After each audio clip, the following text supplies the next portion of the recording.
સાળંગપુર હનુમાનજી મંદિર બહુ પ્રચલિત છે, જે વર્ષોથી જેનું નામ છે સાળંગપુર હનુમાનજી મંદિર. કોઈ પણ બાળક, નાનું બાળક હોય પણ એ પણ ઓળખતું હોય કે કષ્ટભંજન દેવ હનુમાનજી મહારાજનું મંદિર. અને ત્યાંના મહંત શ્રી ધર્મેન્દ્રભાઈ રાવલ આપણી વચ્ચે ઉપસ્થિત છે. જોરદાર તાળીઓથી વધાવશું. તેઓ બ્રહ્મ સમાજના યુવા પ્રમુખ પણ છે, તેમજ મંદિરના મહંત પણ છે.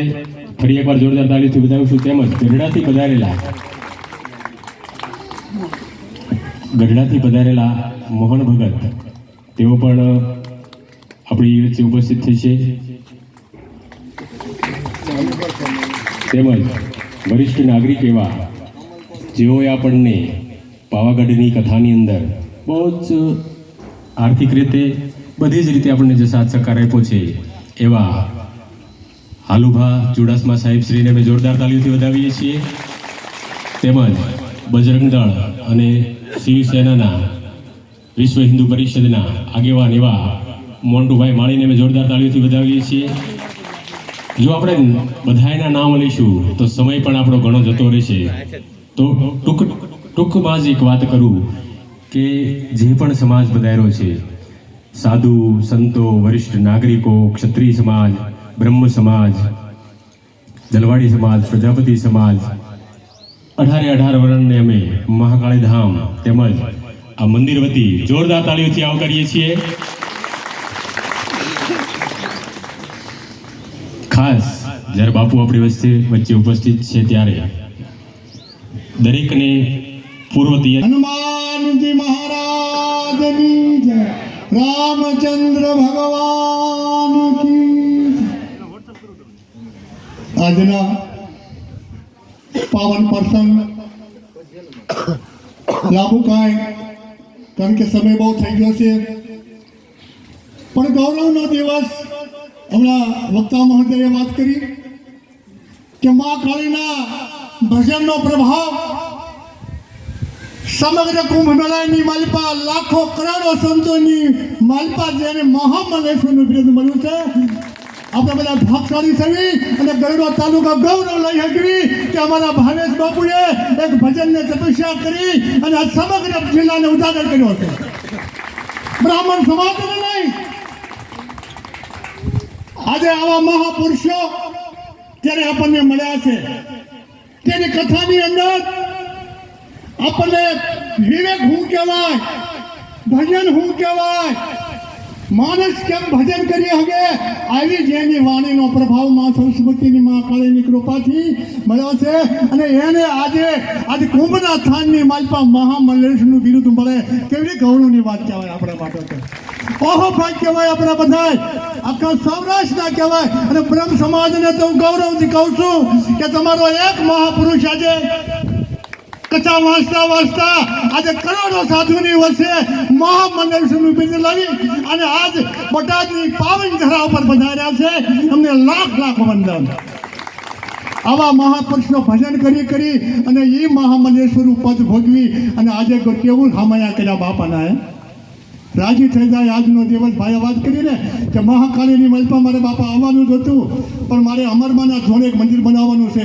અમર સગ્યા પરબે મેં આહિર સમાજને એને બોલાવ્યો હતો, પણ ન આવી શક્યો. નકર મારે આવવાનું હતું, પણ ત્યાં મને ઓલેથી બાબુ કીધું કે બાપુએ જે યજ્ઞ કર્યો, આજે ગુજરાતની મલપા અને ભૂખની મલપા લખાણું બાપુનું કાર્ય.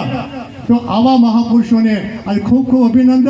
અને એ સમય અમારા સુરાસામાં ભાઈઓ બધું તમે જોવું જો, અરે કેટલી સેવા કરતા હતા વાહનની મલપા. ખૂબ ખૂબ ધન્યવાદ સુરાસામા સાહેબને, દરબારોને કે આજે ભાવેશ બાપુના પાવન પ્રસંગે તમે મહાકુંભમાંથી પધાર્યા છે. તો અમારા આહિર સમાજ તરફથી અમે ખૂબ રાજી થયા છીએ, કારણ કે બાપુને ઘણા સમયથી ઓળખવી છીએ, એના શરણમાં અમે વંદન કરવી છીએ, એની પાસે અમે વિચારો મેળવી છીએ.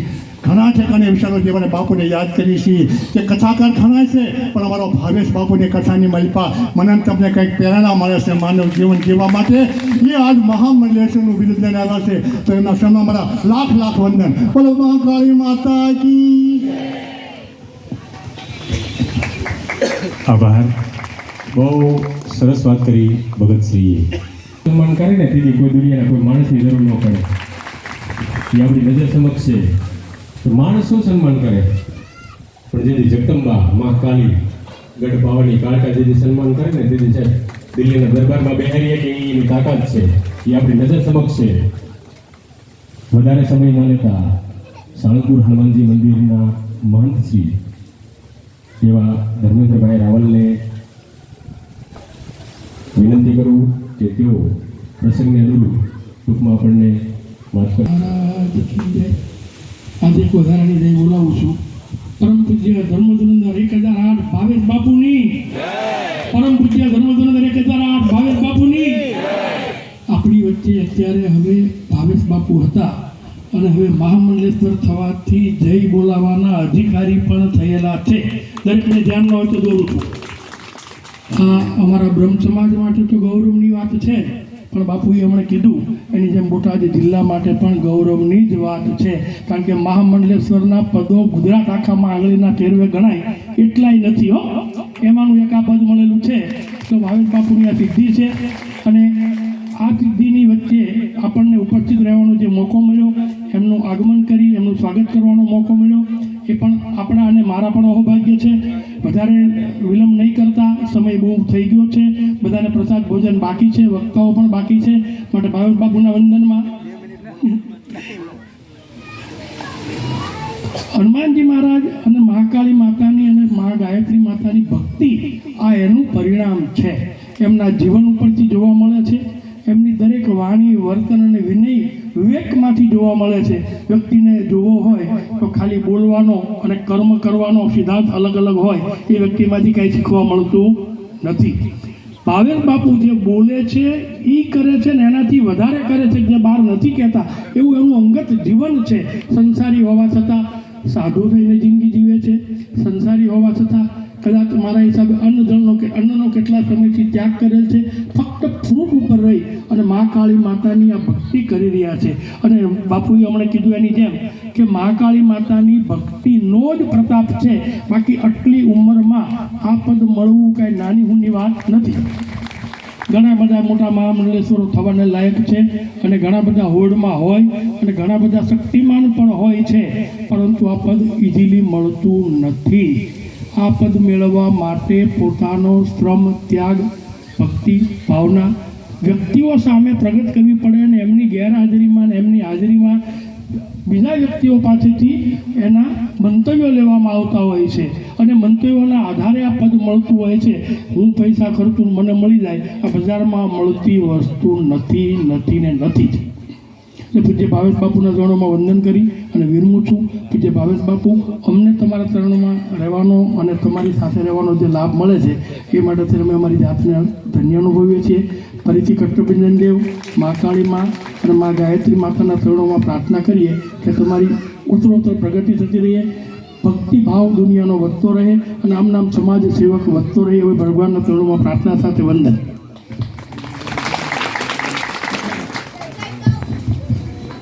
આભાર. કુંભ મેળો, એક 45 દિવસના કુંભ મેળામાં જે પણ અખાડાના સાધુ સંતો છે, ખાખી, નાગા બાવા કે જે પણ સંતો, એ બધા ત્યાં તપ કરવા માટે આવે છે. 45 દિવસ સુધી હિમાલયમાંથી આવે, જુનાગઢથી આવે, બધા ત્યાં તપ કરતા હોય. કારણ કે 45 દિવસનો જે સમય છે બહુ ક્યારેક બાપુ કથામાં ઉલ્લેખ છે, પણ ખરેખર એનું શું મહત્વ છે.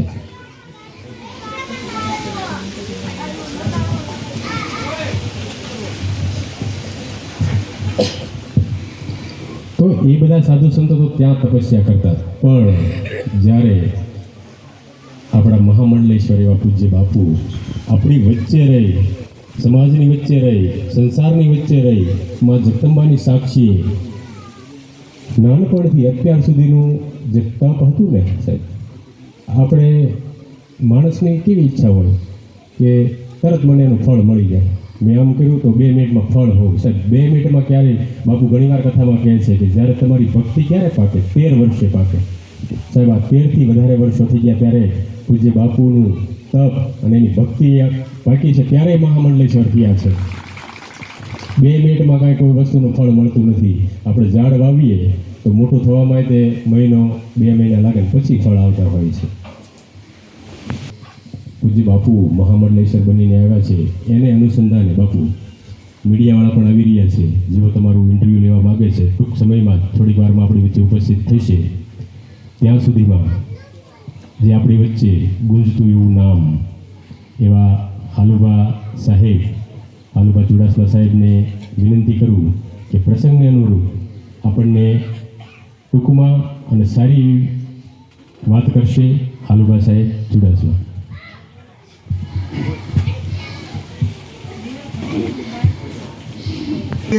मात की जय, रांदल मात की जय, पंचमुखी हनुमान जी महाराज की जय, परम पूज्य धर्मधुरम 1008 श्री भावेश शुक्ल शास्त्री कहेवाय છે હવે તો એમના ચરણમાં કોટી કોટી વંદન. બોલો મહાકાળી માત કી. પછી મુક્ત કરે છે તેવા મા જગદંબાની બાપુએ પૂજા કરી છે. એને સાક્ષાત એમને મેણે વાતો કરે છે. ક્યારે વાત કરે? બાપુએ આપણે કથામાં કીધું કે 13 વર્ષ એક જ જગ્યાએ એક જ નું સ્મરણ ભજન થાય તો તમારી વારે હોય ને હોય જ. તો મહાકાળી આપણી સ્નેહની સાથે એનું આપણને મળ્યું છે.